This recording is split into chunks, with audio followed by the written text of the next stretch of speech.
Então, boa noite, pessoal.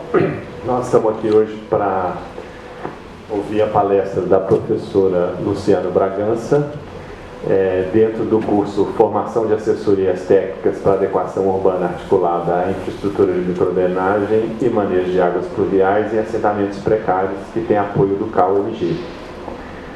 Então, para fazer uma apresentação da professora, é doutora em Arquitetura e Urbanismo pelo programa NPGAU, da Escola de Arquitetura, possui graduação em Arquitetura e Urbanismo pela Universidade Federal de Minas Gerais e mestrado em Arquitetura e Urbanismo também pela UFMG.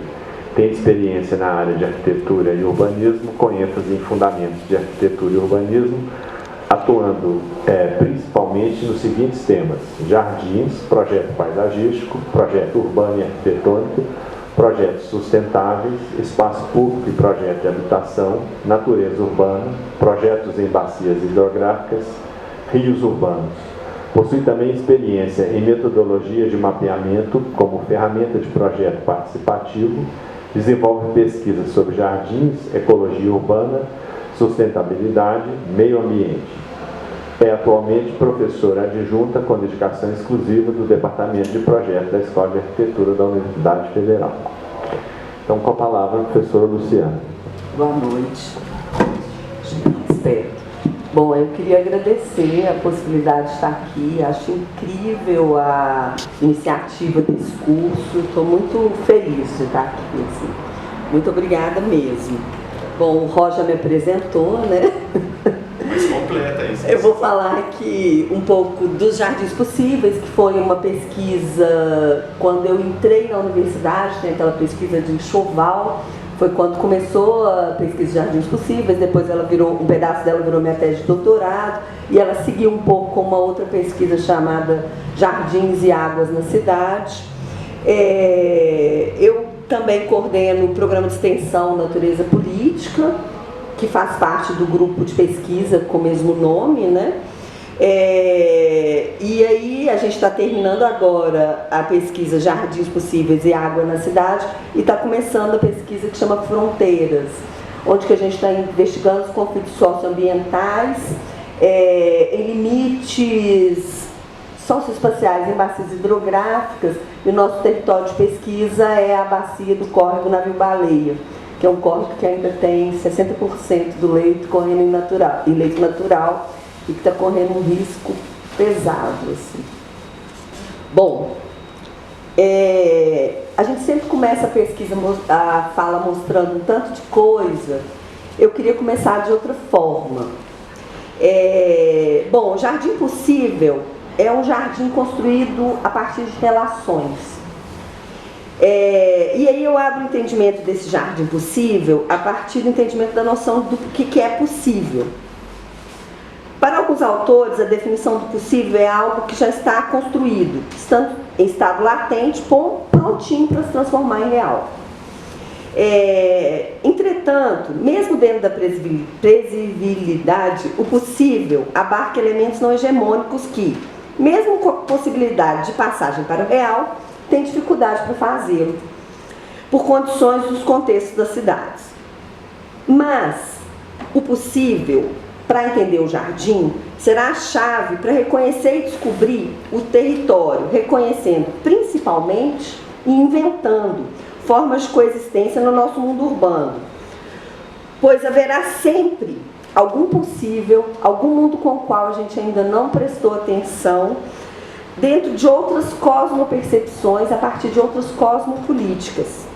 Os jardins é uma forma proposta de visibilizar alguns desses outros mundos. Tem muitas outras. Esses outros mundos que resistem na cidade só por existir. Então, eu vou fazer um convite para todo mundo fechar o olho, não vai ter imagem no começo. Imaginar comigo, a partir da narrativa de alguns jardins, o que eu vou ler. É sério, assim, por favor. Eu queria que cada um fechasse o olho e imaginasse. A partir de uma concepção própria, não ancorada na visão. Que sentisse os cheiros e o frescor, ouvisse o som e provasse os gostos. Depois, Vamos ver a pesquisa, mas gostaria de começar a partir da imaginação. Que vocês pudessem imaginar um mundo construído como um jardim. Jardim onde moram seres com os quais eu vivo, me relaciono, que eu provo, que eu cheiro, que eu toco, que eu ouço e também que eu vejo. O seu próprio jardim possível a partir dos jardins da pesquisa. Imagine o mundo construído como um jardim.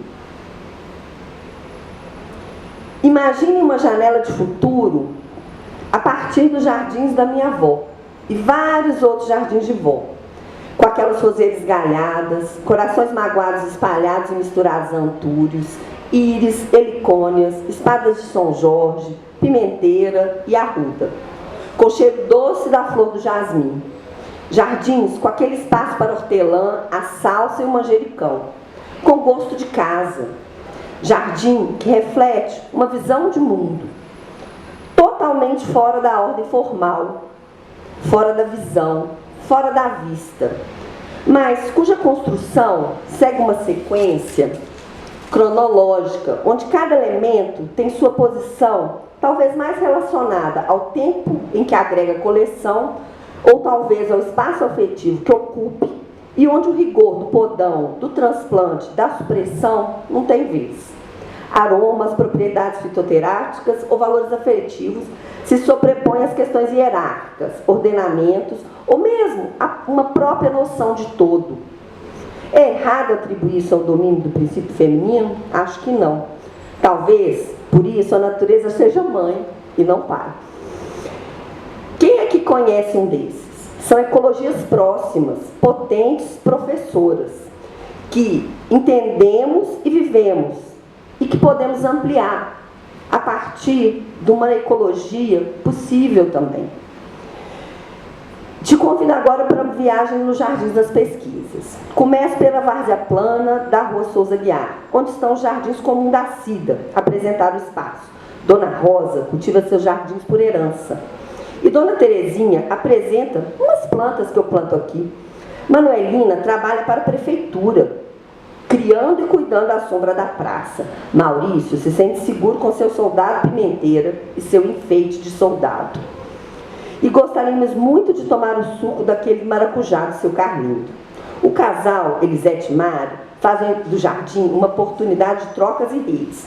Para que a vontade de plantar não fique presa, os irmãos da oficina criam um espaço comum, onde era lixo e agora fica mais bonito a cada dia. Chuchu é para todos. Sem planta não tem orixá, e ensina Henrique de Xangô. Tata, o ambientalista do bairro, é concentrador de muitas pessoas, muitas árvores, muitos jardins. Possível, não é mesmo, minha filha?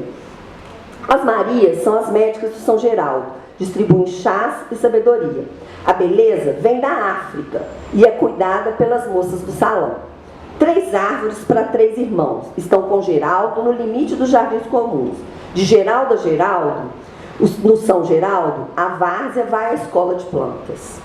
A água ainda nasce nas superfícies côncavas, bem pertinho do centro da cidade. Na grota, Cigano é o guardião e explica que há de saber balancear a vida entre o trabalho, o plantar, o estudo e o prazer. Ariadna tece a planta e a teia da sua família. Rodaleia aprendeu que árvore segura o barranco e tem que replantar o jardim todo ano se você quer flor. José Arthur e Lica preservam e disseminam a marapoama e tem um pé de canela para temperar o amor.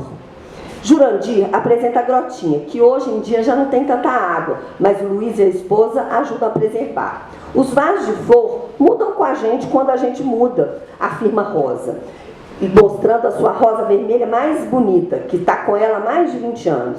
E teve fuga de animais para a grota, quando a praça virou um grande prédio da MRV. A nascente da grota é linda e se preserva junto com o bananal. Do jardim dá para ver a ponte de madeira. A Rua Coari se transforma em uma cachoeira quando chove e dá para brincar de barco. Antes eu brincava com meus filhos, agora eu brinco com os meus netos, conta feliz o Arthur. Os talveres do São Geraldo são todos asfaltados, mas brotam nos lotes alguns olhos d'água. Eles mudam, mas resistem, como Tata e Fátima. O Raimundo, filho da Beth, tubulou a nascente ao herdar a casa e ficou bem desconfortável com a pergunta sobre a água. Já Maria Helena fez um poço e usa a água que nasce para a rega. As plantas agradecem a água sem cloro da nascente. Na casa da mina, a água está cada vez mais pouquinha. E agora, infelizmente, não dá mais para distribuir. Só dá para o meu jardim, com 58 vasos, 32 metros quadrados e uma pimenteira, uma bananeira e 2 jabuticabeiras. Para o senhor Hélio, o jardim traz vitalidade. Fátima é professora e nasceu no São Geraldo. E desde esse tempo tem seu jardim. Lembra muito do córrego das nascentes e das piabinhas. Rosana e seu pai têm jardim para se lembrar. O jardim era da minha mulher. Eu tenho, mas era dela. E está triste porque, infelizmente, ano passado ela se foi. Mas eu continuo a cuidar e lembro dela todo dia. Para Eduardo, é bagunçado meu jardim, mas eu gosto dele. Maria tem jardim em casa e jardim na rua. A disputa acontece. É jardim versus família crescendo. Patrícia segue aprendendo. As ocupações da superfície convexa são bastante consolidadas. No alto da escola, Luzia e as irmãs herdaram a casa e o jardim. Para a Dona Loé, as plantas, os animais são amigos. E só assim ela chama os viventes do seu jardim. Eles têm nome: Tiquinho, Boninho, são passarinhos, coatis e gambás. Terezinha seca ovos para adubo. No restaurante de churrasco, Flor também é adubo. Aparecida afirma: planta escuta a gente. Junto com a senhora e seus filhos e netos, moram no jardim patos, galinhas, horta e flor. Para a Lúcia, estão em boa companhia, porque jardim é minha vida. No entorno da rua Silva Varenga, o comércio se instalou. Júlio observa as maritacas e os coquinhos. É um prazer o jardim da Jaqueline. Boldo cura ressaca. E são companheiros da cervejinha de Mário. Generosidade é o que são as plantas da Cleusa. Os vizinhos se incomodam com as folhas. Mas o que fazer? Elas não conhecem lote ou limite legal. As plantas fazem também a demolição. E Zé e Maria Tereza gostam de plantar e cuidar juntos. Saulo cria o paraíso. Marilda está entre amor e as orquídeas. O entorno do viaduto é o limite do bairro e é um divisor de águas. Margarida cultiva seu jardim e a vida. E o jardim da Rua Diana são muito íntimos. Flor de Seda e a Saudade movem o jardim do José. E a rua também é o meu jardim, afirma Maria. Bom, gente, essas são as narrativas das entrevistas que a gente foi. E eu acho que é importante a gente entender um jardim para além do que a gente vê, para além do que ele se apresenta a princípio. Agora eu vou passar para uma parte mais estruturada e apresentar a pesquisa, mas eu acho que vocês conseguiram entender, vocês vão ver uma série de números, uma série de dados que vieram dessa narrativa. Foram 102 entrevistas narrativas, 65 no São Geraldo, 28 lá no Parque das Ocupações, no Barreiro, e algumas poucas no centro. As do centro foram um pouco mais escassas. Mas são as narrativas do São Geraldo, que são mais estruturadas, e elas conformam mais esse entendimento do que seria o Jardim Possível. Então, o Jardim Possível nasceu a partir a primeira vez que eu falei em Jardim Possível foi quando eu entrei na escola, enquanto pesquisa, e começou a se estruturar no VAC, Verão Arte Contemporânea, onde o grupo de extensão Natureza Urbana fez uma apresentação. E também com o encontro com a Mariana Siqueira, lá de Brasília, que estuda os Jardins do Cerrado. A partir desse encontro, dessa conformação, surgiu a pesquisa. Essas são algumas esse encontro no VAC reuniu uma série de movimentos ambientais que na época de 2016 estavam ali lutando por espaços verdes, muito colocados numa área mais de Zona Sul, mas que estão ali englobados também no Parque Jardim América, o Parque do Planalto. Então tem aí quase 10 anos de estabelecimento dessas lutas, e esse encontro organizou esses movimentos. A pesquisa Jardins Possíveis também partiu de uma série de fotos, isso desde sei lá quando, de 2000, acho que essa aqui é a primeira, 2013, que diz um pouco da potência de vida das plantas na cidade. Então, essas são fotos minhas e como esses jardins eles se estruturam na malha urbana, dentro de frestas às vezes, em lotes semi-abandonados, em animais soltos pela rua comendo as graminhas. Isso é mais comum do que a gente imagina. Esse aqui do ipê que cresceu no poste de luz. Essas fotos são minhas e tem essa página, uma série de fotos das pessoas que começaram a me mandar fotos dos Jardins Possíveis a partir desse entendimento do que seria esse recorte do perceber a cidade. Mais que olhar também. O Instagram é um elemento de ver, né? Por isso, eu gosto de abrir essa fala do Jardins Possível com o perceber, mas que cria um entendimento do que poderia ser. O primeiro é uma janela na Lagoinha, o segundo é uma calçada portuguesa que eu nem sei onde, o terceiro é um pé de uva ali atrás do São Benedito, esse outro são umas cascas de laranja pendurada no jardim para espantar mosquito, é um jardim público. O outro são os miquinhos dentro do Isabela Hendricks, quando tinha curso de arquitetura ainda. Esse outro é um desenho, inclusive, da Camila Zinger, esse do meio, que é professora aqui agora. E esse último é um mamoeiro lá do Rio de Janeiro. E aí, a ideia é entender o jardim, que numa concepção clássica, jardim é um microcosmo do infinito, é uma forma de entender o mundo, de construir o mundo. Por exemplo, quando a gente pensa em jardim japonês, você consegue enxergar ali uma espacialidade, um jeito de entender o mundo espacializado na forma daquele jardim. Ele reflete espacialmente o modo de vida daquele povo japonês. E assim foi historicamente no nosso mundo construído.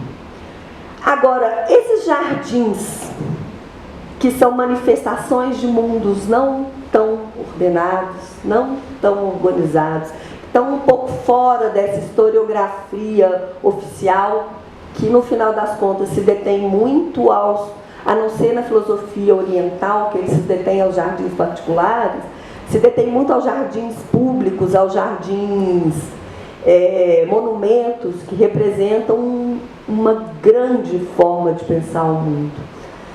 Não pensamos mais no mundo agora como grandes formas de representar o mundo, mas também podemos perceber outros mundos dentro desses mundos.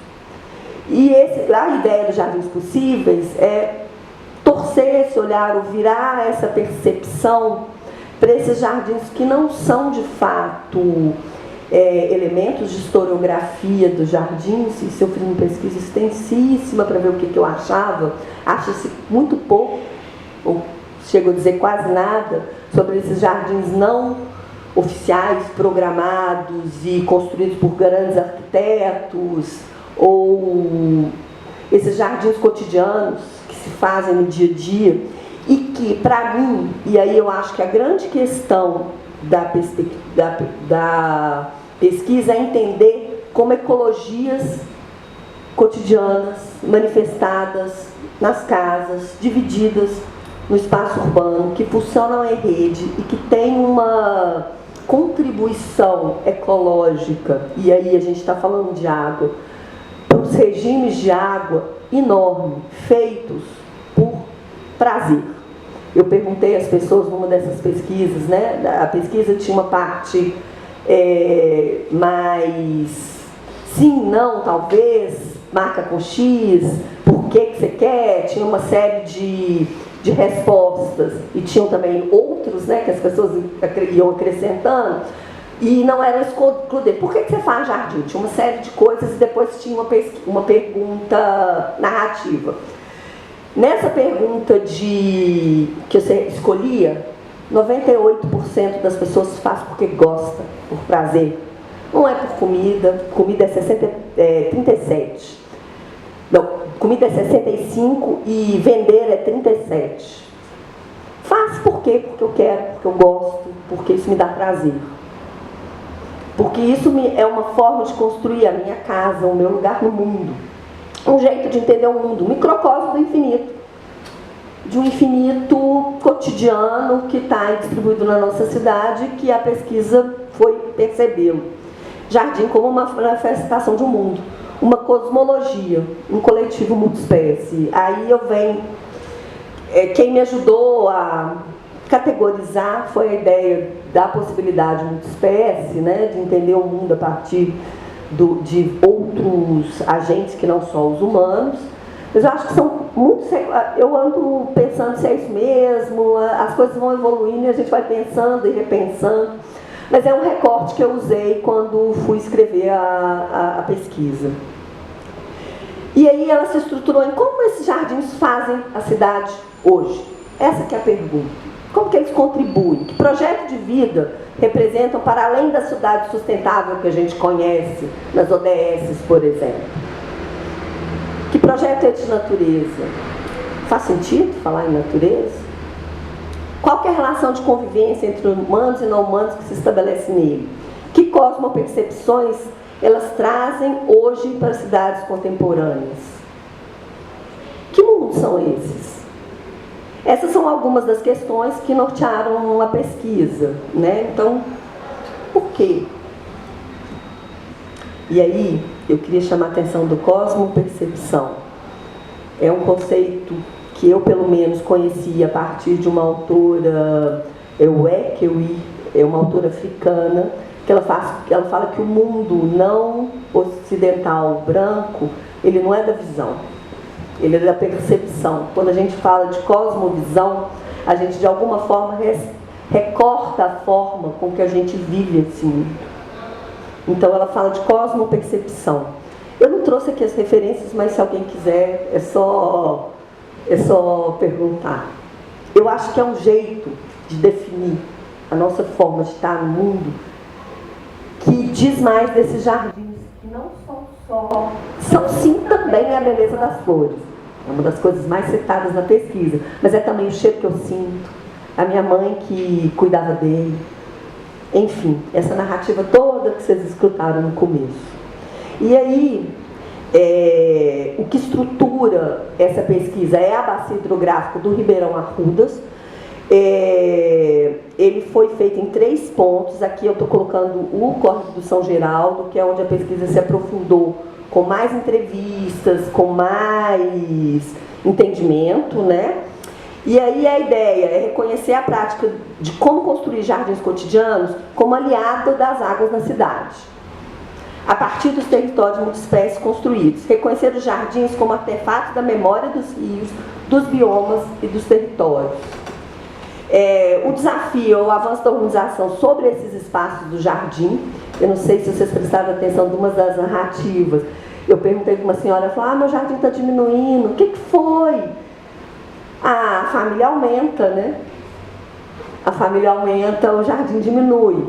Porque é isso, principalmente nesses territórios, para além da contorno, onde a ocupação ainda é mais horizontalizada, quando o filho casa, ele pode construir no fundo do lote da mãe.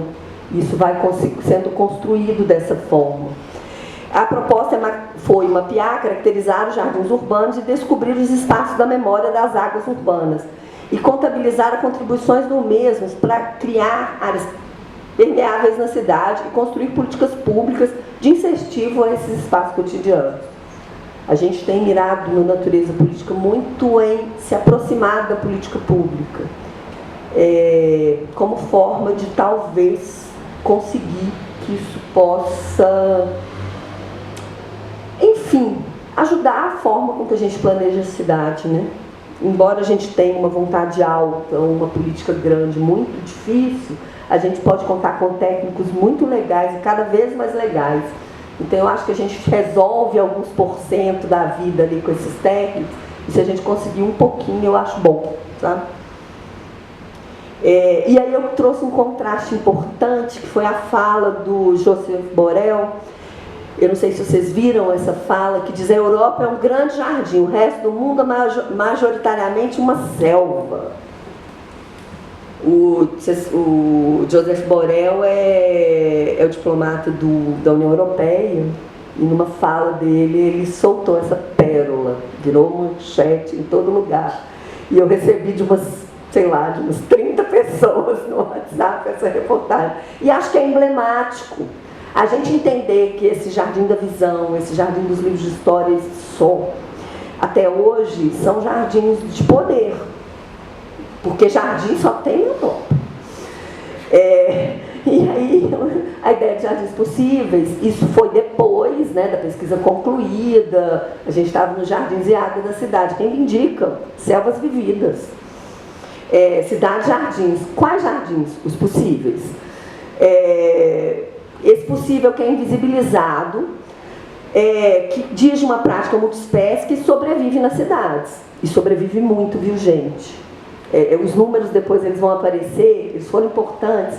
Foi uma pesquisa que teve uma parte quantitativa que eu achei bem didática e bem surpreendente, até para mim. De cosmoperspectivas latino-americanas, com conhecimentos indígenas, negros e sul-americanos.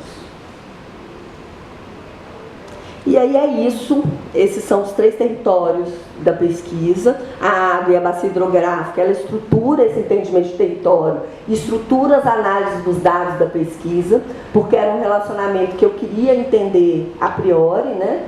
Era uma hipótese inicial de como entender isso. Enfim, esses são os 3 territórios que a pesquisa se instalou. A montante, e aí a montante ao centro e a jusante do Ribeirão Arrudas, em Belo Horizonte. Ribeirão Arrudas que estrutura o nosso território, não estrutura, mas que deu origem ao nosso território. Podia estruturar mais, né? Ele deu origem ao nosso territorial. Estruturar já acho pesado, porque de fato ele está lá escondidinho, tadinho. Enfim, mas que de alguma forma foi o motivo pelo qual a capital veio para cá, né? Um dos. E aí, esses recortes das entrevistas são sensacionais. Esse é o seu Eli. Ele fala assim: corre assim, caminho. Sai daqui da grota, depois ele some por debaixo da Quari e desce até lá no Arrudas. De vez em quando, ele inunda e dá uma dificuldade para o povo que perde as coisas, mas a água carrega a vida com ela. Olha as bananeiras. O que vale na vida é caminhar com a água. E aí eu trouxe agora, vamos ver os jardins, uma série de entendimentos de onde esses jardins foram catalogados e pesquisados. Aqui é o Jardim do Vale das Ocupações. O território do Vale das Ocupações é um território que a Marcela e eu estamos lá desde 2016, trabalhando com a ideia da possibilidade do Parque das Ocupações, que agora virou Vale das Ocupações. Esses 9 anos ele vem evoluindo, virou o Vale das Ocupações. O Vale das Ocupações pegou mais que o parque, o que eu acho legal, acho bom. É o entendimento da água, né? O Vale das Ocupações.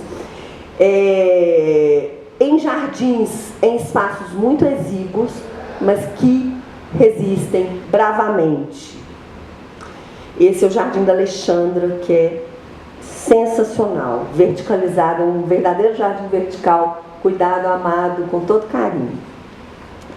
O Jardim dos Hortelões da Lagoinha, e no centro das pessoas que carregam os jardins como forma de estar no mundo, das pessoas que vagam pela cidade, não tem casa, carregam sua espada de São Jorge, sua pimenteira, que a gente chamava de planta de poder, para construir seu lugar no mundo. Aqui é o início dos Hortelões da Lagoinha. Eu consegui acessar as pessoas através da CIDA. Sem a CIDA eu não teria acesso a várias dessas pessoas. Eu tive muita dificuldade de entrevistá-los. São pessoas que têm muito pudor de algumas coisas. Não foi uma situação muito simples. Eu não tenho muitos relatos, mas eles são bem interessantes e emblemáticos. Esse é um deles que planta essa parreira ali no hipercentro, que colhe uva, que dá uva para a vizinhança como forma de poder ficar ali. Esses são os jardins comuns do São Geraldo. Esse é o jardim dos irmãos da oficina. É muito interessante que eles são, tem uma foto mais próxima, mas eles são uma coleção de objetos de casa. Tem cadeiras de vinho, filtro de barro, os tambores da oficina. Isso era um lugar de muito depósito de lixo. Eu tenho a foto do antes, podia ter trazido, não trouxe, mas era um lugar de muito depósito de lixo, muito lixo acumulado. O que aconteceu no São Geraldo? A linha de trem passava no meio da rua. Então você tinha um lado as casas, a rua da várzea plana, a linha de trem e casas. Aí a Vale trocou. A linha de trem foi para trás das casas e virou um muro. E sobrou uma área que deveria ter sido construído um parque. E não foi. Só que o parque foi construído. Para mim ele está mais que construído. E ele vem, e essa área remanescente na Souza Guiar, na várzea plana, era uma área que ficava muito úmida, porque é a várzea plana do rio, e era depósito de muito lixo. E aí, outro dia eu até fui lá no Tata de novo, e está cada vez mais, está difícil, tem algumas questões políticas agora mais acirradas, então a manutenção disso está um tanto mais difícil, mas eles ainda permanecem. Então é uma forma com que as pessoas que estão ali na São Geraldo, tem uma área livre e um muro, entenderam de cuidar daquilo ali. Esse é o jardim do pessoal da oficina, que fazem, inclusive, esses pequenos arrimos. Dentro deles tem um jardim de chuva natural, tem uma barriguinha para acumular água e ela não ir levando terra, carreando terra para a rua. Esses são jardins do São Geraldo, tem alguns números interessantes. 51% dos lotes estudados tem jardim. Só que o tamanho, aí a gente fez pesquisa de quantidade, nem todos que tem jardim. Eles garantem mais do que os 20% de área permeável, inclusive para quem não tem. 50% não tem, nada. Os que têm, garantem, eu não sei o número de cor, ele vai estar aqui, mas garantem área permeável para o terreno inteiro. E no Barreiro, a gente tem o Parque das Ocupações, que é a área que o movimento organizado vem preservando do leito d'água, e tem uma série de pontinhos verdes aonde ainda é possível, porque ali a concorrência por espaço é enorme, mas às vezes eles se verticalizam como o Jardim da Alexandra, ou viram a Horta da Lelê, que faz um pouco uma barreira para essa expansão para cima do córrego. É uma horta que planta comida para a ocupação Paulo Freire quase toda e que faz um pouco a mediação entre o avanço da ocupação e o espaço de existir do rio, que está aqui assim, ó, lá em cima tem o rio aqui, está naquele verde ali. E aí, eles são essencialmente lugar do encontro dos diferentes. São repositórios das memórias de um mundo fora da ordem. Lugar da ancestralidade, da salvaguarda dos saberes da terra, da condição de sobrevivência. Lugar da conexão com o divino. Em vários mundos possíveis. E aí, essa foi uma apresentação, eu gosto muito dela, porque me fez olhar para a pesquisa depois dela pronta. Esse é um seminário que eu tive lá no Rio, com o pessoal de uma equipe que estuda muito paisagem, chama Paisagens Híbridas, um grupo de pesquisa de paisagens do Rio de Janeiro. Eles são, talvez, no Brasil, que eu acho que congrega mais gente pensando paisagismo, pensando jardim. E eles fizeram uma apresentação chamada de Gramática dos Jardins. Esse era o título da apresentação. Me convidaram para participar, patrocinado pela Casa Rui Barbosa. Eu falei, gente, qual seria a gramática dos jardins possíveis? Para a pesquisa eu tinha feito uma nuvem de palavras. Eu fiquei pensando, quais são os verbos, quais são os léxicos, quais são os substantivos, quais são os sujeitos. E aí, como é que a gente escreve essa paisagem muito específica que resiste e contribui para a gramática urbana? Eu achei esse desafio sensacional, resolvi trazer para vocês, porque eu acho que ele resume bem o entendimento da pesquisa. Então, jardim é casa várzea comum. Esse é o Jardim da Cida, na entrada de São Geraldo. Esse sofá mora na casa da Dona Eduarda, aí no fim de semana ele é colocado no Jardim da Cida. O Jardim da Cida é construído com plantas de um lixão que está ali logo... Vocês conhecem o São Geraldo? O São Geraldo tem Santa Teresa, tem um pedacinho do Horto, tem ali um grande hipermercado. Do lado desse hipermercado tem um Bota-Fora. E aí o povo jogava muita planta. E ela ficava muito chateada com isso. Então ela via a planta, ela se trazia e botava aí. E esse é o jardim na entrada do bairro, na entrada da Rua Souza Guiar. E esse sofá está aí. É casa, é várzea e é comum. Essas são palavras selecionadas das entrevistas. É casa d'água e é grota. Essa é a nascente da grota. Eu tenho um vídeo, o vídeo é mais legal, porque esse pedacinho aqui, ó, onde tem aquela folha lá em cima, fica... É uma mina d'água. Aqui estava ali em março essa foto, então era uma época de cheia, estava cheia, né? Mas tinha chovido, estava chovendo. Mas é uma mina de água no meio de Belo Horizonte, a 9 quilômetros do centro, que brota água. Eu tive lá outro dia, disse que eu não fui lá dentro, não consegui ir na grota, porque o seu Eli não estava lá, porque ele tem que acessar pela casa dele. Bom, diz o Tata que está lá ainda. Mata, floresta, arvoredo. Esse é o jardim da Dona Madrolina. Esse jardim também é na área comum. E ela coloca comida para os passarinhos, ela coloca água, ela tem uma irrigação, ela tem uma forma de regar, isso que ela organizou, um regador, enfim. Cultura. Esse é o jardim do seu Mauro. Cansei de plantar flor que o povo arrancava, vou botar flor de plástico e cactos. A flor é de plástico. São várias. Religiosidade, proteção e cooperação. Comigo ninguém pode, pimenteira, espada de São Jorge. Eu tenho uma coleção, acho que são 58 pimenteiras. A Dona Rosa, não sei se vocês perceberam, essa pimenteira é de plástico, porque ela ganhou um netinho, e o netinho comeu uma pimenta e passou mal. Aí ela trocou, porque não pode ficar sem pimenta, não tem casa sem pimenteira na frente. São permeáveis, biodiversos e multiespécie. E depois eu vou falar um pouquinho dessa história da biodiversidade ou de um jardim misturado, onde não tem muita hierarquia, como que isso contribui positivamente para a drenagem. Da ancestralidade e da religiosidade. Esses são soldados de Henrique Xangô, plantados na frente do centro dele, com pedra que veio da estrada de ferro, enfim.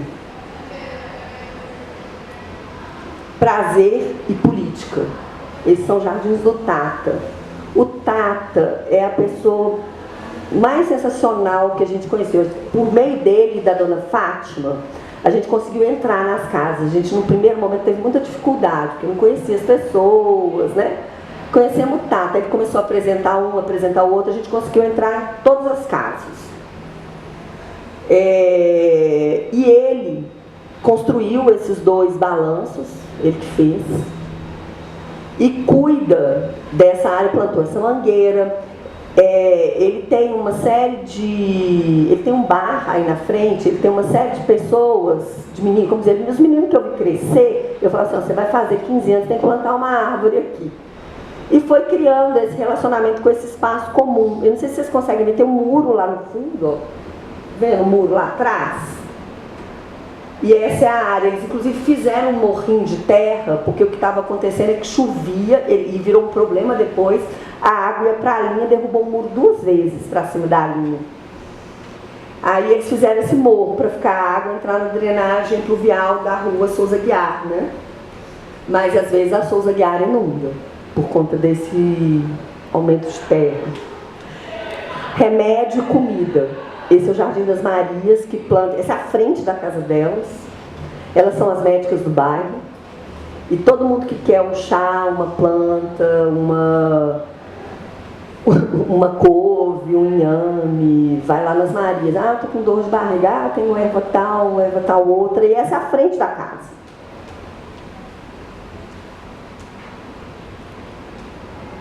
Amizade, cuidado e feminino. Esse é o Jardim da Dona Maria da Penha, lá na Paulo Freire. Num lugar minúsculo, mas que ela faz, muda e distribui para a ocupação inteira. Inteira. Todo mundo tem um vasinho de flor da Dona Maria da Penha. Que gosta, né? Esse também é do Jardim da Dona Maria da Penha. Onde não tem lugar, a gente inventa, minha filha. Jardim, uma tampinha de refrigerante, um negocinho deve ser isso aqui, ó. E ela mostra com orgulho, e ela sai distribuindo essas tampinhas, que é um jeito de estar no mundo, de empreender o mundo e de, como diz ela, distribuir como que a gente pensa. É uma bênção. Amigos, território relacional. Essas são as famosas cabras de São Geraldo, elas fazem a capina. Na Rucuri, uma rua de São Geraldo. Não sei, quem conhece? Vocês não conhecem, né? É legal ir no Batata e tá nas Souza Guiar, de vez em quando passam umas cabras. Aí a gente pensou, gente, vocês não se incomodam com essas cabras? Como é que é? Ah, nada, elas ajudam. Faz a capina pra gente.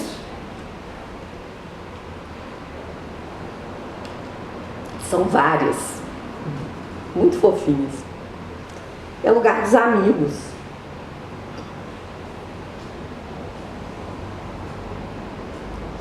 E no hipercentro, plantar é uma forma de existir no mundo. Uma forma de criar a casa. É muito interessante.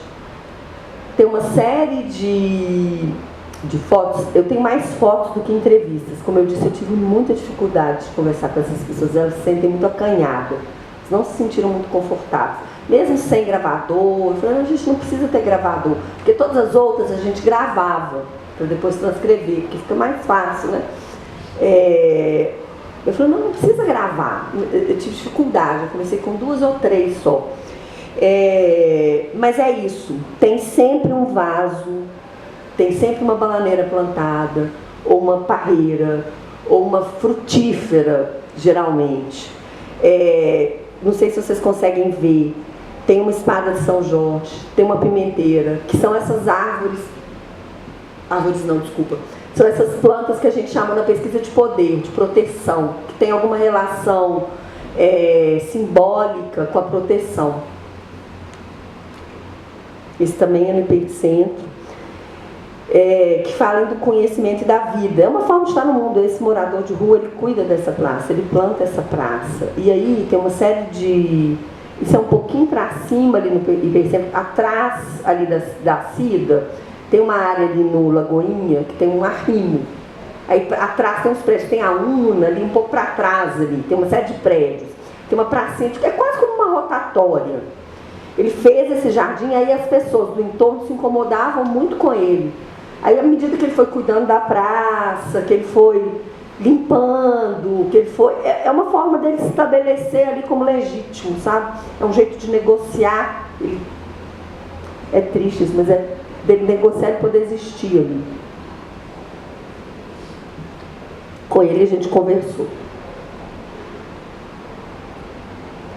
É também um jeito de retomada e resistência. Esse depois o Jardim dos Hortelãs da Lagoinha, né, que foi crescendo, foi se transformando, enfim.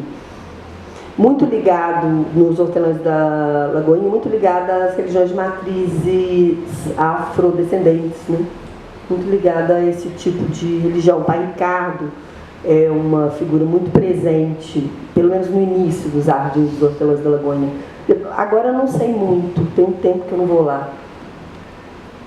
É um lugar do manejo não hierárquico. Eu disse que tinha uma foto mais de perto daquele jardim da oficina, que é sensacional. Tá vendo? Tem uma cadeira de vinho, tem um fio de barro, tem um carrinho de mão, tem um pneu.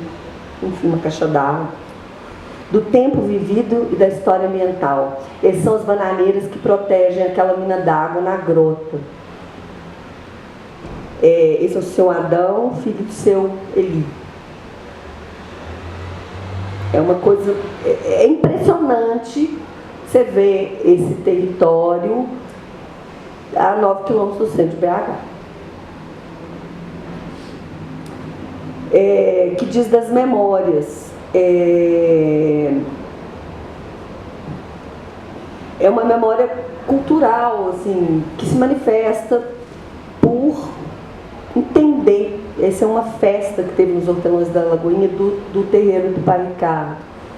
Uma festa, eu não sei, não me lembro mais qual santo, que foi feito lá, e que isso aí são chás feitos com as plantas que estavam naquelas mandalas, plantadas naquelas mandalas.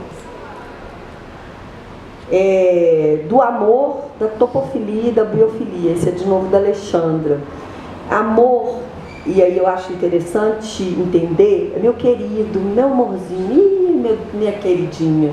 Aquela planta, minha preferida. Gostando dela, mas amor é um termo usado a partir na pesquisa do entendimento do Maturana, que é a condição biológica do ser humano para a existência da socialização e da linguagem, e não sua consequência. O amor é uma condição dinâmica, espontânea, de aceitação de um sistema vivo, de sua existência comum com outro sistema vivo. Então, é uma relação de aceitar o outro como possível na relação, como legítimo. Jardins e águas. Agora eu vou apresentar um pouquinho da pesquisa mais dura. Eu trouxe alguns números, não muitos, mas eu acho que eles são emblemáticos. Primeiro, como é que a gente constitui, principalmente no São Geraldo. Primeiro, a gente analisou a morfologia das microbacias de lá, entendendo onde estão os divisores de água, fundos de vale, as nascentes. A gente achou, além das nascentes cadastradas da prefeitura, 6 nascentes nos lotes. E a existência delas é muito relacionada a regar o jardim, a regar a plantação. Tem um pessoal que faz uma plantação de milho, que rega com aquela água. Então, assim, a manutenção delas está muito ligada. Entendendo também as superfícies. Eu não sei se vocês perceberam nas narrativas, a gente fala das superfícies côncavas, das convexas e das várzeas planas, que são um entendimento morfológico de relações um pouco diferentes em cada território fluvial. E aí os dados foram todos organizados a partir desse entendimento da água.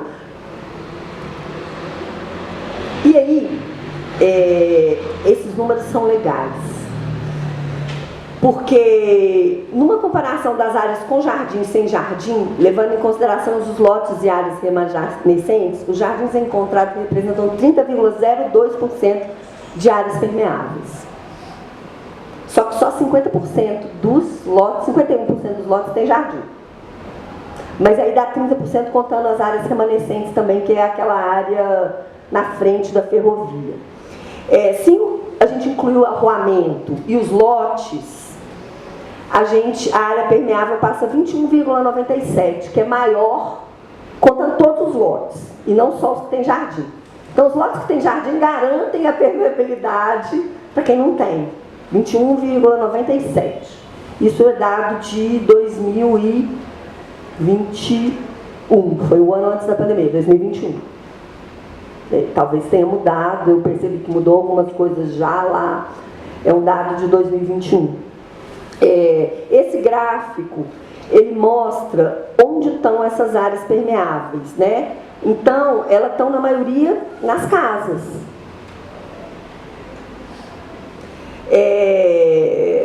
Então, às vezes, eu separei as casas que tem canteiro na frente, então tem a área da casa e o canteiro na frente da casa, que está no passeio público, que as pessoas também cuidam. Isso não é insignificante. Na casa com a calçada, mentira, a casa com a calçada é o canteiro na frente da calçada, e a casa com canteiro é quando tem, por exemplo, um canteiro central que a pessoa cuida, alguma coisa nesse sentido. casa mais estabelecimento comercial, estabelecimento comercial só, escola, quadra, praça, aí o fundo da grota, que é um lote particular do seu Eli. Eu separei ele porque ele é imenso, ele é emblemático, ele é remanescente da gleba de parcelamento do São Geraldo, que era da família do seu Eli, então é isso. Lote vago, que não é muito, e a área residual, que é essa área maior, que é a área na frente da ferrovia, que são cuidados pelas pessoas. E aí eu separei as áreas permeáveis do jardim a partir do entendimento morfológico também. Na várzea plana, eles representam 30% de permeabilidade. Na superfície côncava, que tem o leito natural visível, 36,78. Então, quando a água é visível, ele é mais permeável. Na superfície côncava, com tamponamento, 18,63. Na superfície convexa, em que a água não é exatamente um elemento tão relevante, tão perceptível, 18,82. Quando a água aparece, a relação com esses outros seres ela é mais presente. Então, o relacionamento, a água é a condição dessas coisas existirem mesmo, né? E aí, a gente perguntava também da percepção da água. O que você acha da água? E aí? E esse riacho? Como é que você vê as águas, as chuvas, o rio que está ali embaixo? Como é que é? E aí, a gente categorizou como percepções negativas tudo que dizia de enchente, de corredeira, de mau cheiro, de canalização, de enxurrada e de desmoronamento. A gente perguntava, o que você acha bom da água? O que você acha ruim? Aí fomos estabelecendo esses recortes. E das percepções positivas da água, que diz das memórias, do manejo cultural da água do rio, a existência de uma nascente, a contribuição da água para o crescimento das plantas. Isso não só se tem a nascente, mas também das chuvas. A gente achou várias pessoas também, que tem jardins, que captam, que tem cisterna, capta água de chuva e usa aquela água para regar, porque a água da Copasa está muito cara. É o que eles dizem, e é comum. Então, a percepção negativa na várzea plana, ela é 2,3% só. Na superfície côncava, mais leito natural, 4,75%.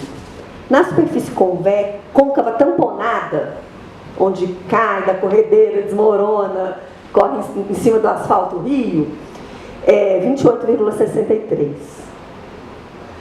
Na superfície convexa, onde essa relação com a água não é tão cotidiana, 21,45%. E positiva. Na várzea plana, 74% acha ótimo. Eles têm muito nesses jardins, como do Tata e da oficina, às vezes tem alguns um pouco menores, do Tata e da oficina são bem extensos, mas tem vários que eles fazem umas bacinhas, como se fossem uns mini jardim de chuva informal, para segurar a água mesmo, para conter microbacias de detenção, vamos chamar assim, microlagoinhas de detenção. Então, a percepção positiva na várzea plana é 74%, na superfície côncava mais leito natural é 91,96%, na superfície côncava com tamponamento é 2,83%, e na superfície convexa 15,82%. Aí tem gente que, não sei, teve muito não sei em algumas falas, principalmente nas superfícies côncavas tamponadas e nas superfícies convexas, onde a água não é, onde essa percepção da água como um elemento relevante ou estruturante não é tão pensada, né? Essa convivência não existe tanto, né? E aí tem duas questões que eu gostaria de conversar, Pensando nesses jardins biodiversos com muitas alturas, esse é o Jardim Escola da UNB, vocês conhecem? É sensacional, assim, você conhece, né? É muito legal. É um jardim escola. E aí eles ficam testando essa possibilidade de jardins. É um planejamento de manejo, eu acho, assim. Eu não sei se essa é uma categoria, eu não sei categorizar exatamente, mas não é um projeto. Mas também não deixa de ter pensamento sobre as coisas, não deixa de ter projeto. Não é um projeto formal do jeito que a gente conhece. Aqui planta tal coisa, tantas mudas, de tantos e tantos metros. Mas é um jardim meio de manejo. Eu trouxe ele como exemplo, principalmente para pensar a água e principalmente para pensar esses jardins que eu apresentei aqui como imagem ou como percepção de projeto, é que eles têm estratos diversificados. Tem várias alturas. O que isso tem a ver? Ó, a água caiu aqui na copa lá em cima, ela cai no arbusto, ela cai na florzinha de meio porte, ela cai na outra, ela cai na graminha. Nisso, o tempo em que a água, principalmente para a gente em Rio de Planalto, leva de chegar da copa até o chão, ele vai diminuir, ele vai aumentar muito, esse tempo aumenta, chega mais devagar ao solo. Por que isso é bom para a gente pensar o manejo da água?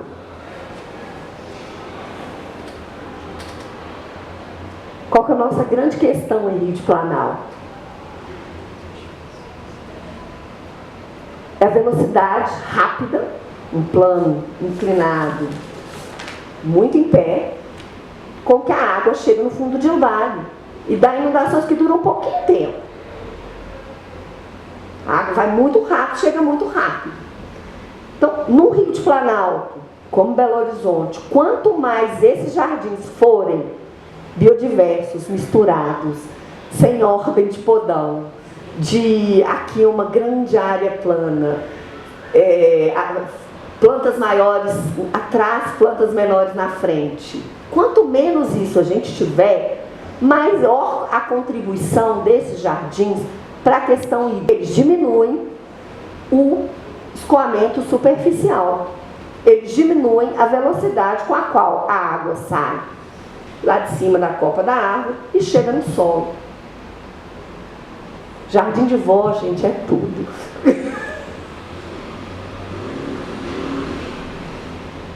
Outra coisa, plantas diversificadas, raízes com diferentes profundidades. E aí? O que acontece quando está chovendo muito? Aí não é, pra gente, isso é um pouco menos importante, porque a gente tem, principalmente na vertente sudeste de Belo Horizonte, a gente tem altas, a gente tem altura, né? Ali mais no Onça tem menos altura. A gente tem menos altura, mas aqui, na vertente sudeste, a gente tem muita altura. Então a velocidade. Diferença de nível, né? É altura, né? É muito inclinado, né? Lá no Onça é menos inclinado. Então isso vai funcionar mais. A diversidade de plantas, de alturas, de estratos, faz com que a planta é um pouco a raiz é um pouco uma planta invertida, a não ser no cerrado. No cerrado, as raízes são 4, 5, 6 vezes o tamanho da planta. Por isso que a gente fala que o cerrado é a caixa d'água do Brasil. Porque as plantas do cerrado guiam essa água lá para baixo dos lençóis freáticos. Mas o que acontece para uma área mais plana quando chove muito? Com solo. Choveu muito, mesmo que esteja plano, o jardim começa a empapar o solo, não começa? Aí ele perde a capacidade de absorver a água. O que acontece com as raízes das plantas? Elas são uma guia para essa água infiltrar, não são? Elas vão ajudar essa água a infiltrar. Se você tem raízes em alturas diferentes, essa água ela vai infiltrar em níveis diferentes do solo, o que vai fazer com que esse empapamento aconteça menos.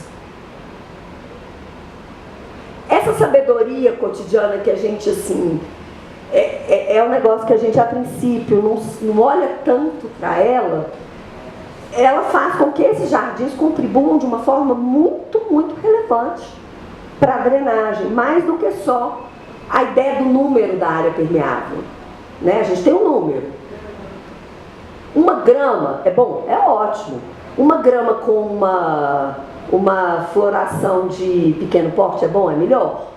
Uma grama com uma formação de pequeno porte e uma de médio porte, 80, 70, é melhor ainda. Uma grama com uma floração baixa, uma de médio porte, um arbusto, melhor ainda. E uma árvore, melhor ainda. Uma árvore maior ainda, melhor ainda. Por quê? Você, tanto para cima da terra, você diminui a velocidade da água, com que a água chega no solo, quanto para baixo da terra, se aumenta os estratos de infiltração dessas plantas nessa terra. E aí, bom, isso é um pouco do que a gente vem trabalhando na natureza política, que é a ideia de se dar, para conversar um pouco com essa coisa da sustentabilidade, porque assim, é o jargão que está disseminado e a gente tem que falar dele, porque senão a gente fica de fora de um tanto de coisa. Falar dele como? É o que a gente tem conversado muito, isso é ainda ensaios, agora daqui para frente é muito ensaio, tá, gente? Daqui para frente é mais ideia, com algumas formalizações, mas com formalizações um pouco menos sistematizadas do que o que estava antes. Ficou muito famoso, né? Cidades para pessoas, Jangel, ótimo, mas cidades para coletivos, cidades para plantas, cidades para animais, cidades para água, cidades para jardins, são cidades sustentáveis para a gente. Cidades humanas, cidades para gente, para bicho, para água, para planta, cidades muito espécies. Natureza é uma discussão infinita, se tem natureza, se não tem, não sabemos ainda, mas a gente conversa muito sobre isso. Pensado a partir de uma cosmopolítica, ou uma política desses mundos, todos outros, apresentados aqui por um recorte do jardim, que é uma forma de construir mundo, pelo menos de organizar um entendimento sobre ele, historicamente. Como viver junto? Com quem construir mundos? Essa é a foto dos ovos, que seca os ovos, ela seca os ovos na Espada de São Jorge, é uma revista disciplinar que eu e a Marcela, eu principalmente, a gente organizou, que é para entender quem são esses companheiros multiespécies, com quem construir mundos. Eu acho legal, a gente teve uma série de artigos muito legais, eles estão lá. E aí, a ideia, algumas possibilidades em contradição, não diria, mas em tensionamento. Controle ou manejo? Quando eu faço controle e quando eu faço manejo? Porque às vezes é importante fazer controle também. Mas quando? Mais controle ou mais manejo? Que é uma história de um relacionamento, né? É um vai e volta, é um estar junto, é conviver junto. Pensada a partir do paisagismo e do jardim, pensada a partir do jardim e da ideia de paisagismo, que é uma atribuição do arquiteto urbanista, que a gente sai da escola como gente que pode fazer jardim, pensar jardim, projetar jardim. Não necessariamente a gente exerce isso, mas eu no começo, eu esqueci de me apresentar, eu fiz muito jardim público. Muitas das frases que estão aí, muito provavelmente, eu participei do projeto de jardim delas. E que todo esse pensamento, esse entendimento desse mundo, pode ser um jeito de formar arquitetos, paisagistas, que entendem disso. E que contribui para uma ecologia muito mais territorializada e possível, para uma sustentabilidade que as nossas avós já faziam que o pessoal continuou fazendo e que a gente foi, pelo menos eu gosto, né? Eu tenho uma casa muito, a gente foi esquecendo. E aí, uma coisa que eu tenho pensado e trabalhado com os alunos é a ideia de projetos multiespécie, com uma abordagem para comunidades urbanas. E aí, a gente tem umas hipóteses metodológicas, elas estão mudando, elas não estão como eu disse, daqui para frente ainda está ainda no campo do teste, que é uma ideia de pensar uma metodologia baseada nesses achados de campos, que eles têm muito a dizer para a gente, uma série de coisas que eu apresentei anteriormente para vocês, mas também considerar não humanos como sujeitos de projeto. Então eu coloco os alunos, eu divido eles a princípio em 5 grupos. Um grupo vai pensar a cidade como se o cliente dele fosse a água, o outro vai pensar a cidade, aquele pedaço da cidade como se o cliente dele fosse passarinho urbano, o outro vai pensar a cidade como se o cliente dele fossem as plantas urbanas, o outro como gente. E aí depois a gente pega um de cada um, faz uma assembleia que disputa os espaços, depois pega um de cada grupo e faz o projeto. Enfim, é o que eu venho testando. E aí, usando perguntas disparadoras para um pouco imaginar, que é isso que eu tentei fazer aqui no começo. Imaginar outra coisa, que a gente acaba repetindo o que a gente conhece, né?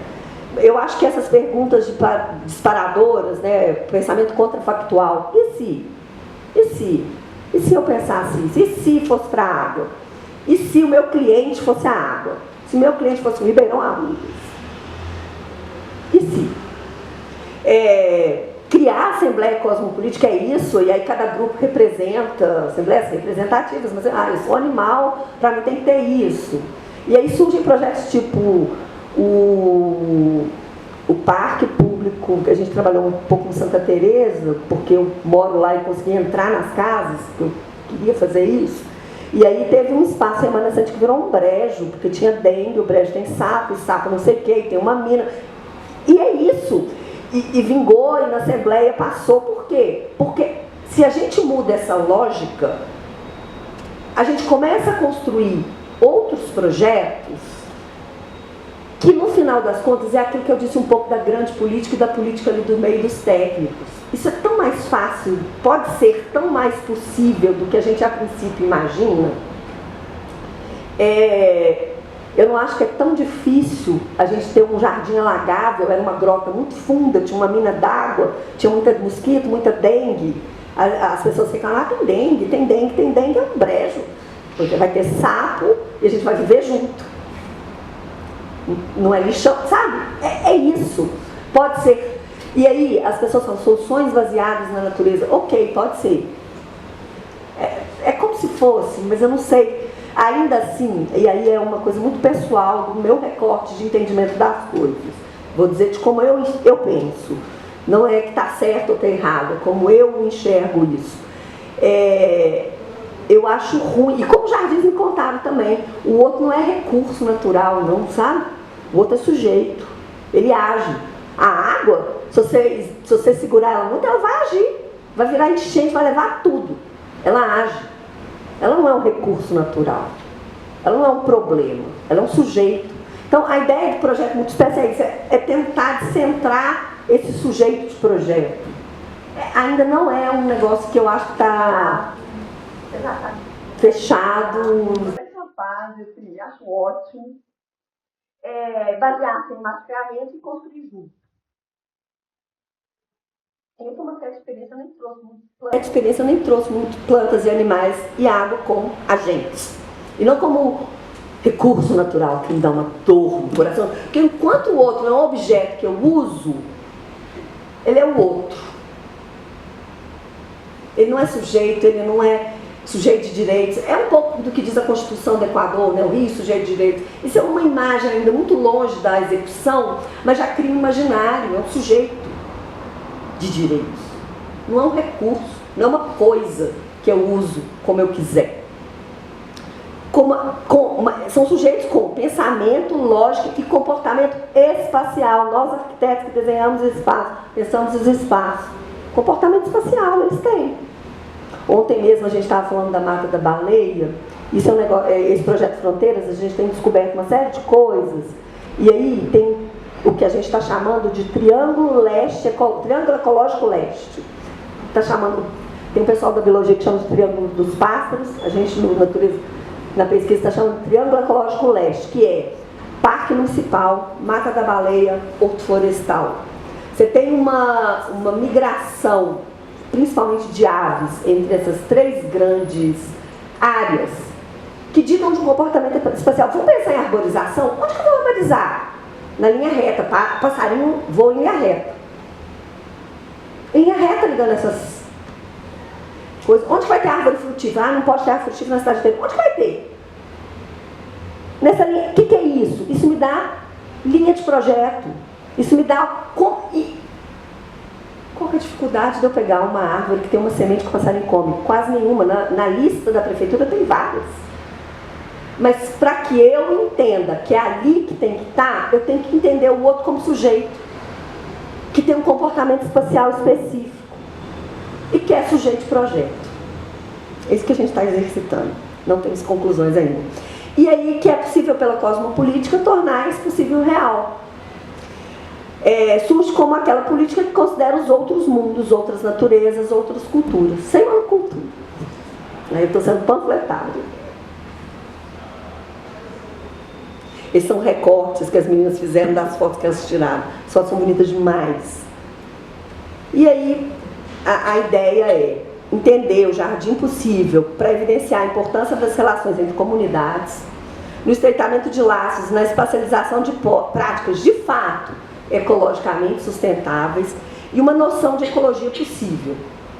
Em contraste ou em adição a esse ideal proposto pela ODS, porque eu acho que é importante a gente ter indicador, a gente ter número, mas eles são propostos muito de longe. E eles mesmos, depois a gente tem lido isso muito, com muita frequência, as ODS, enfim, eles têm a indicativo de produzir os próprios indicadores. A gente construiu indicadores, multiespécies para a beira de rio, de construir seus próprios recortes, porque eles se entendem. A gente que às vezes não lê a coisa no fundo, né? Eles se entendem como gerais, como generalistas, que são importantes para direcionar políticas públicas. A gente não acho que a gente pode esquecer, não, sabe? Esses grandes pensamentos sobre as coisas, às vezes os números eles ajudam a gente muito. E é isso, assim, porque está refletindo a partir de problemáticas reais e não somente ideais, né? Como pressuposto pela ODS, já que a par do otimismo que pressupõe, esses objetivos não necessariamente respondem aos complexos desafios da realidade territorializada na contemporaneidade. Eles dão conta de uma parte. É nossa função entender a outra. E aí o paisagismo tem uma importância para além da estética. Se a gente pensa se a gente pensa o passarinho como sujeito de projeto, o paisagismo é um modo de responder a esse sujeito. Para além da estética, como ferramenta multiespécie de integração entre natureza, hidrografia, fauna, flora e os seres humanos, uma ecologia possível. E se paisagem é um conceito e um território em disputa, mesmo que muitas vezes essa disputa seja desigual, não sejamos ingênuos, e o possível é quase real, termina minha fala com a provocação. Como ampliar mundos cotidianos que construímos diariamente em nossos jardins? Nós, arquitetos urbanistas, pensadores dos espaços. Como construir uma paisagem multiespécie, uma ecologia possível em meio aos buracos das Minas Gerais? Aí está aí meus contatos. E muito obrigada.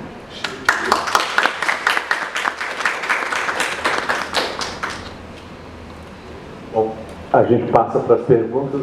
Eu achei, assim...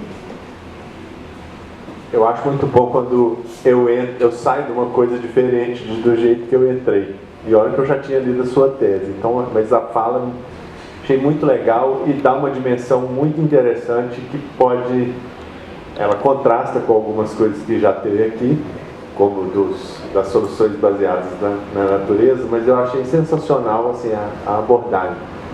Aí eu queria abrir para perguntas e a gente começa a discussão.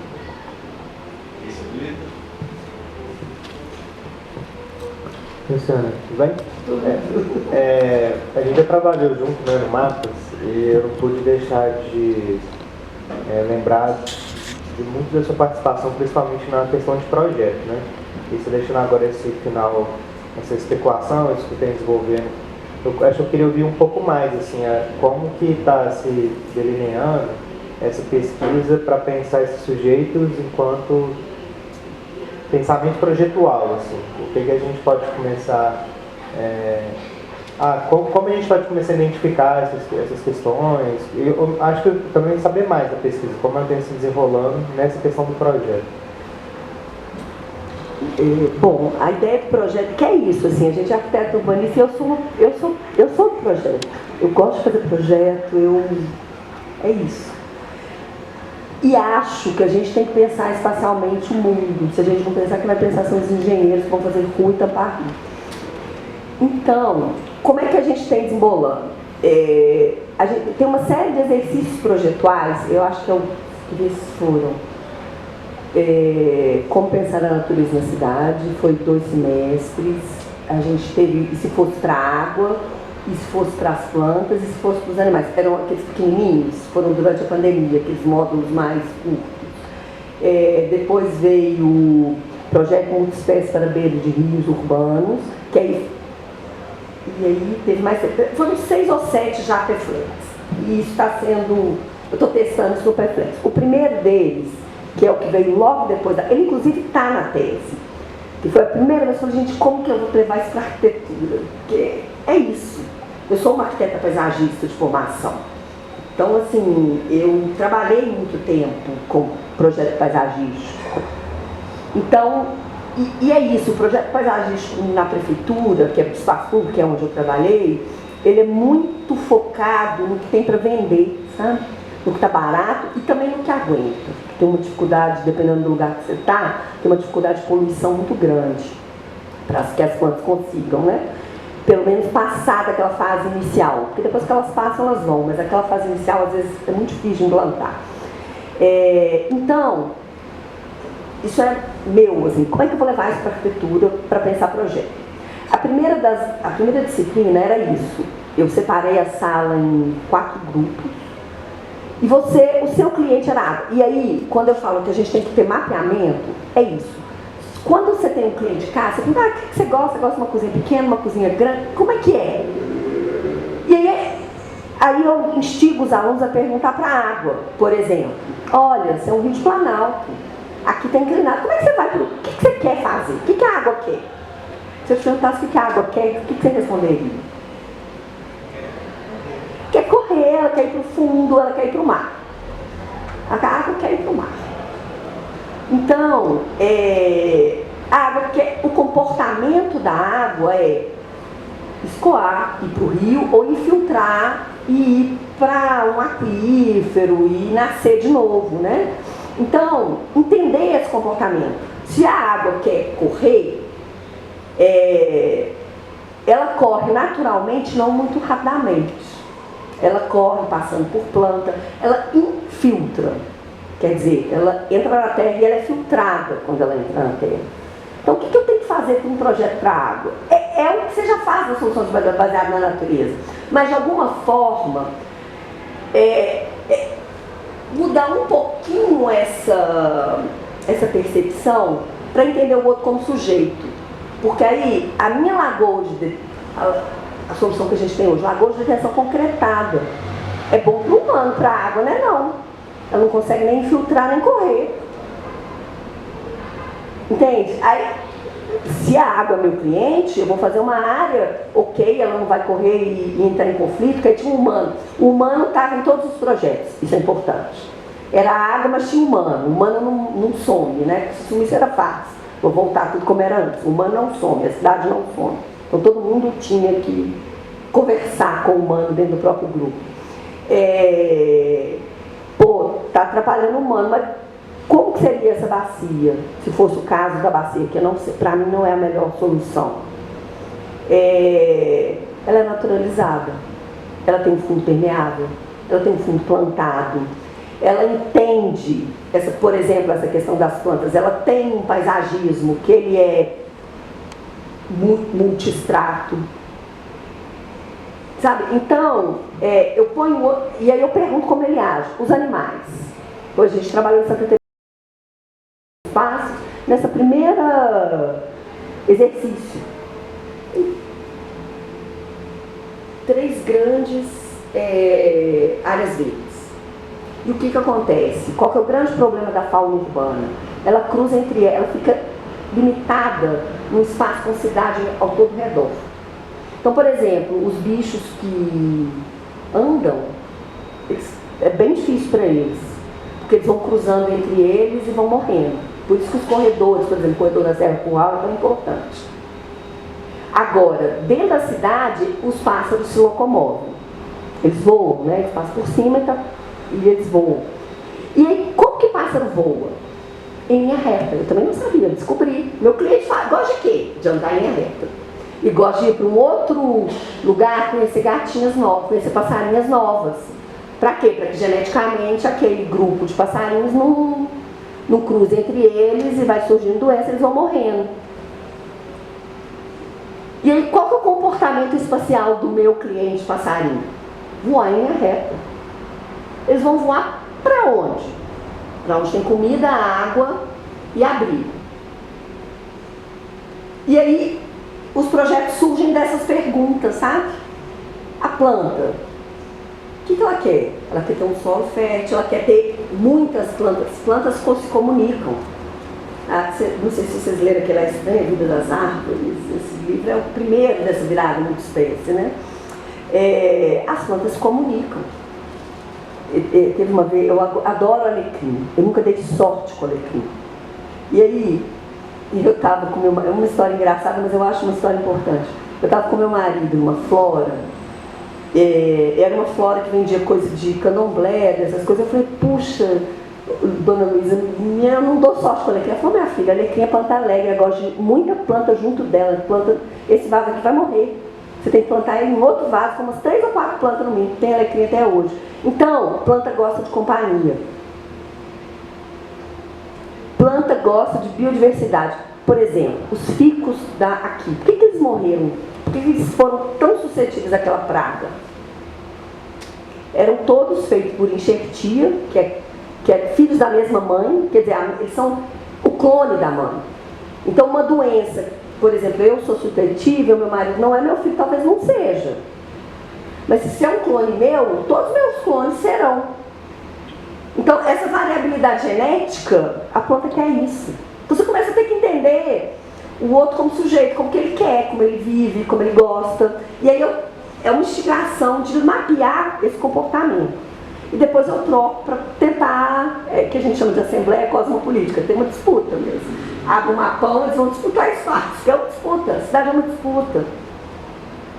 Depois a gente criou, nessa história de indicadores, baseado um pouco nos indicadores lá de Cuenca, os indicadores multiespécies para projetos de rios urbanos. A gente adotou alguns de Cuenca, adaptou outros para a realidade brasileira, que é isso, e criou os indicadores multiespécies. O que eles vão indicar? Porque os números falam que a gente pergunta para eles, de alguma forma, né? Então a gente perguntou, aqui tem abrigo para bicho? Aqui tem comida para bicho? Aqui tem água para ele beber? Aqui tem diversidade biológica para ele se multiplicar? Tem um indicador que mede isso. A condição de permanência para a fauna. É claro, o indicador é uma simplificação. A gente levou em conta dados muito... Tipo esses grandes, eu preciso de lugar para morar, eu preciso de comer, eu preciso tomar água, eu preciso me reproduzir. São as 4 coisas, né? Então, claro que você precisa de várias outras, mas a gente simplificou nessas que são as principais. E aí os alunos aplicavam os indicadores, entendiam quais eram as variáveis que no projeto precisavam estar embutidas para que aquilo aumentasse ou diminuísse, e aplicavam, faziam um projeto e aplicavam. Aumentou, não aumentou? Meu projeto deu conta de numericamente aumentar esse indicador? Não deu? Por quê? Por que essa história do indicador? A prefeitura trabalha com isso. Eu não sei, macaco velho tem medo de água fria, você senta na mesa, porque tem tanto dinheiro, você começa a dizer do amor, o que essa menina da faculdade está fazendo? Números. Tenho números, eu posso provar. Brincadeiras à parte, é verdade, eu tenho números, eu posso provar. Esses números da pesquisa quantitativa, eles foram muito necessários nessa hora, sabe? E aí os indicadores, a gente tem uma nuvem de indicadores, a gente compara. Então a gente pode comparar bacias de projetos para espaços públicos à beira de rio urbanos, a gente compara, ó, esse aqui tem uma boa acessibilidade para os humanos, mas uma má acessibilidade para a fauna. Esse aqui... E aí isso dá diretriz de projeto, diretriz de política pública. Olha, eu tenho que investir nesse aqui, eu tenho que investir em melhorar a conectividade ambiental. Ah, nesse aqui eu tenho que melhorar o ponto de ônibus que chega para as pessoas. Nesse daqui eu tenho que melhorar a condição de acesso ao corpo hídrico. Então, depois se você quiser ver com detalhes, assim, tem uma série de exercícios, mas o essencial é entender o outro como sujeito, como se fosse seu cliente. Como você perguntar se você gosta da cozinha preta ou branca, você gosta da cozinha pequena ou grande. Ele tem um comportamento espacial, né? Não sei se ficou claro, mas é isso.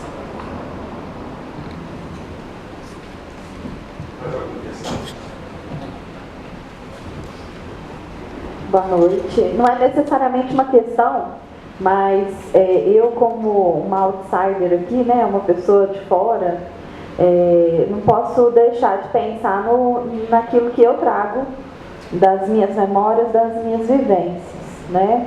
Eu venho de um outro lugar em que minha sogra também fez um jardim onde não tinha, onde era um bota fora, está catalogado até pelo MON, né? Está lá Jardim Esperança. E também eu sou bióloga, eu sou professora hoje, mas eu trabalhei a minha vida inteira, sou mestre em botânica. Então, assim, é muito gostoso ver vocês considerando aquilo que a gente desenvolveu academicamente, essa visão da planta enquanto sujeito, dos seres vivos enquanto outros sujeitos. Mas eu achei interessante porque eu saí daqui também modificada, porque agora eu sei dar outro nome para a água, né? Ela também é um sujeito. E isso é muito modificador, e eu acho que isso atinge muitas pessoas, né, essa pesquisa. Ela é muito palatável, assim, ela é muito fácil. Ao mesmo tempo que ela traz ali o aspecto técnico, eu acho que ela tem essa capacidade aí de abranger e de tocar as pessoas. Porque é isso, né? O jardim, ele é afetivo também, né? Especialmente afetivo. E eu achei muito legal, de verdade, eu aprendi muito. Obrigada.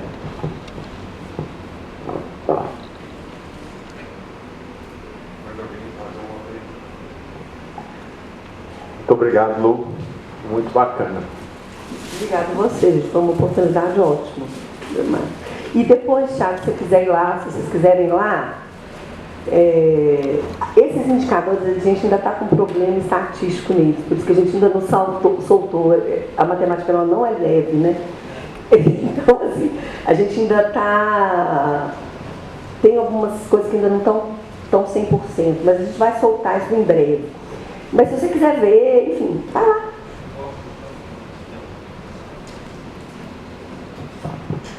Ô Luciana, eu gostei bastante das coisas que você falou, e eu me lembrei de um tema que a Bienal de Veneza de Arquitetura está mostrando agora, o Pavilhão do Brasil, que eles resgatam uns indícios que estão começando a aparecer do entendimento de como que a floresta amazônica é o resultado de um trabalho humano de longuíssima duração, que antecede um manejo. É um manejo, é um grande jardim. E de um entendimento de infraestrutura, que é o que os curadores estão propondo, não de uma infraestrutura numa visão tecnocrata, mas de uma infraestrutura no sentido de o que nos possibilita viver, o que dá base para a gente poder viver e ocupar o espaço. Aí eu fiquei pensando se esses jardins possíveis na cidade também não são essas pequenas infraestruturas que dão a possibilidade das pessoas estarem ali de um jeito mais prazeroso, de um jeito mais confortável, né, com mais afeto e tal. E eu acho essa ideia também da gente começar a discutir aqui na escola coisas do tipo como construir uma árvore, né, como construir árvores ao invés de construir prédios, e do entendimento também da gente talvez parar de ver os espaços verdes como espaços vazios, que, né, às vezes tem essas nomenclaturas, né, dos espaços vazios mesmo da cidade, e na verdade eles não estão vazios coisa nenhuma, né, eles estão cheios de muita coisa. Não sei, eu acho que são reflexões que a sua fala me trouxe, assim, e aí inclusive esse jardim da UNB aparece lá como um dos espaços, de tentar pensar outras maneiras da gente se articular com esses outros seres não humanos, né? E aí eu fiquei pensando se nesses exercícios de projeto, todas as vezes, assim, quando a gente pensa nesses outros sujeitos, é uma ideia de disputa e, assim, os humanos têm que fazer concessões para esses outros seres, ou tem como a gente pensar que, ao dar voz e entender esses outros elementos como sujeitos, a gente também ganha com isso? Porque eu acho que talvez esse seja o desafio na hora de conversar com a prefeitura, com os técnicos e tal, falar assim, olha, investir no Rio, você vai estar investindo nas pessoas também. Não sei, eu acho que esse também é um desafio, assim, né, de como que dar espaço para o sapo ajuda indiretamente as pessoas que moram ali, né? Eu acho que é um desafio também. É uma narrativa que, ao mesmo tempo que ela é palatável, ela é muito diferente. Então, às vezes, gera uma certa... Os números vieram muito por isso, assim. A gente tem um jogo também, chama Inventa Rio. Inventa Rio. Que é isso, que você joga como planta, você é um sujeito planta, sofrendo as consequências da construção à beira de um rio. Inclusive agora a gente vai distribuir ele, porque a gente ganhou aquele edital da extensão. Você vai imprimir e distribuir. Então você joga como planta, você joga como passarinho. E aí, por exemplo, vai construir um prédio espelhado, volta 5 casas. Simples assim. São coisas muito... E aí, é legal essa ideia do jogo, o Mon trabalha muito isso, a Ana muito, né, também, enfim. Que leva um negócio meio divertido, sabe? O povo ri. Poxa, que droga ser passarinho nessa vida dessa cidade. Aí o cara... é uma droga ser passarinho nessa cidade. Se eu construir um prédio espelhado, eu estou matando beija-flor de passarinho. Né, assim? Então, é até muito simples. Isso eu acho muito legal. Assim, é difícil demais, é um desafio enorme. Mas a gente tem que enfrentar, assim. Sobre a história da Bienal é isso. Quem fala isso? Eu acho que é o Ailton Krenak, que a Amazônia é um grande jardim construído há 5.000 anos atrás pelos povos originários. A ideia de infraestrutura me incomoda um pouco, eu confesso. Conceitualmente. Infraestrutura é outro objeto. Isso me incomoda um pouco. Eu entendo que é palatável, mas como a gente está aqui na academia, podendo dizer do lugar que a gente pensa, eu prefiro pensar no outro como um companheiro, como alguém que constrói com você, não para você, sabe? Porque a infraestrutura é para você. Né? Assim, a gente não constrói ponte para ponte. Embora eu acho sensacional a ideia do Bienal, acho sensacional os projetos que estão lá, mas não gosto da ideia de infraestrutura, e é conceitual isso, assim, e é bem, para mim isso é pacificado, eu tenho um conflito com tanta coisa que eu disse aqui, que eu ainda não tenho muita certeza, que eu tenho algumas não, um monte de não sei bem, mas assim, isso especificamente de chamar o outro objeto, que pra mim é o que precisa fazer assim, ó, puf. Essa, pra mim, Luciana, para pesquisa Jardins Possíveis, porque eu vi no dia a dia, e as pessoas chamam assim, gente, tem uma senhora que a cunhada dela morreu. Você sabe aquelas bananeiras de jardim, que dá uma flor vermelha, linda? Tem uma bananeira de jardim que essa cunhada tinha plantado. E ela estava morrendo. Aí a cunhada morreu, teve um câncer, ela morreu. Aí a bananeira estava morrendo. Aí a senhora falou assim, minha filha, eu sentei. Essas histórias são sensacionais. Eu sentei e rezei, porque tudo bem, Deus, você levou a minha cunhada, que era amiga dela, enfim, mas não leva minha cunhada está aqui, não leva essa também, não. Ela falou que no dia seguinte a planta foi vivendo, vivendo, vivendo. Tem ali uma outra relação que não é do objeto, sabe? E é isso, assim. É claro que tem uma utilidade e a gente se relaciona por utilidade também. Mas não é só isso. Seu amigo não é seu amigo porque ele é útil. Ele é útil também. Mas que você gosta, que você quer. E é isso. As pessoas falam, eu faço porque eu gosto. 97% é porque tem prazer. Então, a ideia da infraestrutura, do receptáculo, para mim, no meu recorte, em como eu entendo, ela ainda é insuficiente. Ela é boa porque abre um diálogo, igual a sustentabilidade também. Ela é boa porque abre um diálogo para além de uma pesquisa acadêmica, conceitual, até talvez um pouco filosófica, sei lá, para o mundo mais real. Mas, por outro lado, a ideia do outro objeto me incomoda, sabe? Da coisificação da vida. Isso para mim, é a chave que a gente precisa virar, sabe? Porque se o outro é um sujeito, ele precisa ser respeitado, ele tem direitos, ele não é uma coisa. Você fala assim, não gostei, arranquei. As relações ficam mais horizontais, né? Isso acontece no jardim, desse povo que gosta, que faz o que gosta. Enfim.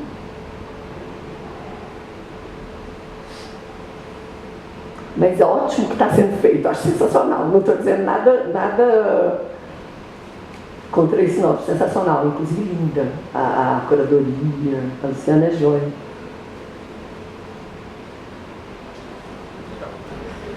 Joia demais, Lu. Muito obrigado. Nada, gente. Obrigada a vocês.